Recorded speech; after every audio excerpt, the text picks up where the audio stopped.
So you start, right? Yep. Welcome to First Reading, the Old Testament lectionary podcast for preachers and for anybody else who loves the Hebrew Bible. I'm Rachel Wren. And I'm Tim McNinch. Next week we have our big old giant sequoia episode with Dr. Johanna van Wyk-Bos. But this week we have one last mini episode in preparation, a sort of ornamental Japanese maple episode, digging into the first part of the book of Hosea. So Rachel, you're up for this one. Good luck. Thanks. Yeah. So I'm going to start with a kind of odd request. And my request is that you do actually preach on this text. Ooh. This would have been a text, I know. This would have been a text that when I was in the pulpit, I would have read it and said, nope, and gone straight on to the gospel or the psalm or the New Testament. But I want us to just hover over it for a minute for a couple of reasons.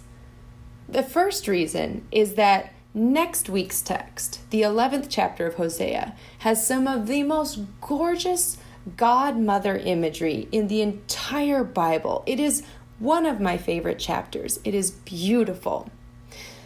But to preach only that out of Hosea is only part of the story, and it's an important piece that is missing if you skip this first chapter. So let's walk through it together. The very first verse orients us to who Hosea was and to when he was preaching. If you're a little bit fuzzy on your Deuteronomistic history, the stories of the first and second kings essentially, what you need to know is that that list of kings comes at a time that was incredibly politically fraught for the kingdom of Israel and of Judah.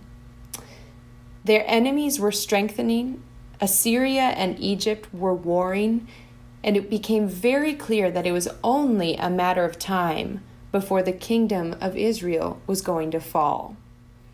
The kings of Israel had not only participated in idolatry and bloodshed, but they had finally, in a desperate attempt, tried to align themselves with other foreign powers to save their own skins. It was a traumatic political time for the northern kingdom. Idolatry had begotten idolatry, violence had begotten violence, and the writing was on the wall, and it was written in blood. It was into this political climate of violence, chaos, and doom that Hosea entered. Isaiah, Jeremiah, and Ezekiel shared a similar political climate, though 200 years after Hosea, and we actually see some similarities in their prophecies out of this trauma. One of the similarities we see is they all make a metaphor where God is presented as a faithful husband, and Israel or Judah are presented as either adulterous wives or as prostitutes. Now, in the time period that the Bible was inspired by God and written down with human hands, this was an appropriate metaphor. It was a metaphor written by men for men about deep love deeply betrayed. In a culture of honor and shame, it would have spoken a powerfully positive message of the depth of Israel's betrayal and the breadth of God's love and faithfulness. Now, this message retains its power today, but has completely lost its ability to convey a positive message. We don't live in a culture of honor and shame. We don't live in a culture where women are dependent on their husbands for survival, so much so that an extramarital affair was an ultimate act of foolishness, since it ultimately threatened a woman's very existence. So continuing to lift up this metaphor as a way that your people should think about their relationship with God is damaging and shouldn't be done. Now, does that mean that the book of Hosea should be excised out of the Bible and should never again be preached? To pull from my Lutheran heritage, by no means. While Hosea participates in this graphic, problematic metaphor of Israel as faithless wife, it is not the only metaphor in the book. Next week, we will get to hear Dr. Johanna Boss dive in with us into the most gorgeous chapter where God calls herself Mother in the most beautiful terms. But it would be doing both the Bible and your people a disservice to present only that chapter of Hosea. We must be honest about our heritage. We must admit the damage that biblical metaphors have done to women. And the best place to start doing that is from the pulpit. So roll with the metaphor. Give some of the historical context why it would have been powerful. Politically, their world was coming to a bloody end, and it was because of a senseless act of faithlessness on the part of Jerusalem's elite. For them, the best way to describe this would have been this metaphor, which no longer works for us. But the concept remains powerful.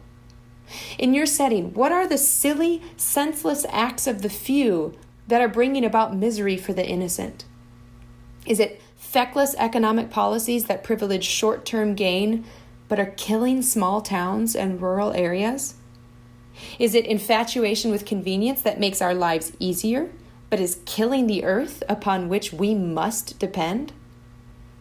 Or maybe you know of younger girls and boys, middle schoolers, high schoolers, whose human need for social acceptance is driving them to do long-term damage to their bodies, their brains, their hearts, their souls.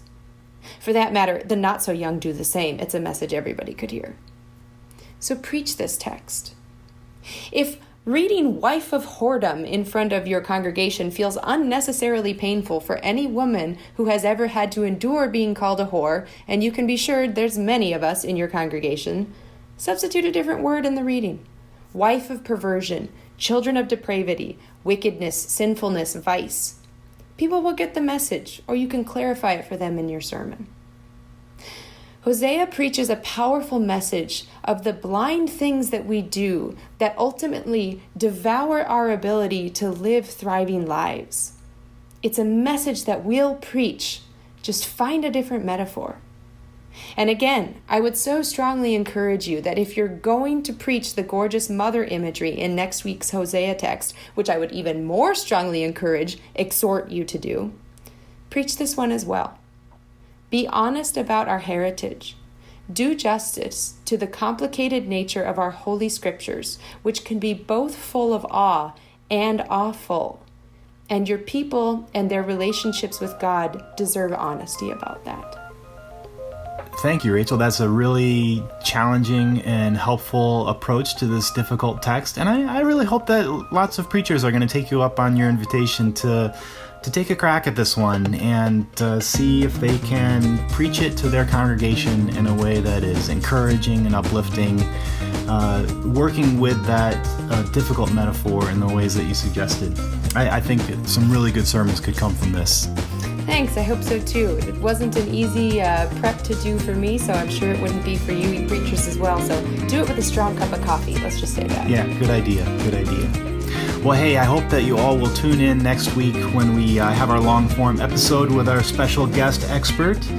Until then, if you need to catch up on past episodes, check your podcast feed or go to our website, firstreadingpodcast.com. There you'll find all the good stuff. But until next time, I'm Tim McNinch. And I'm Rachel Wren. Happy preaching.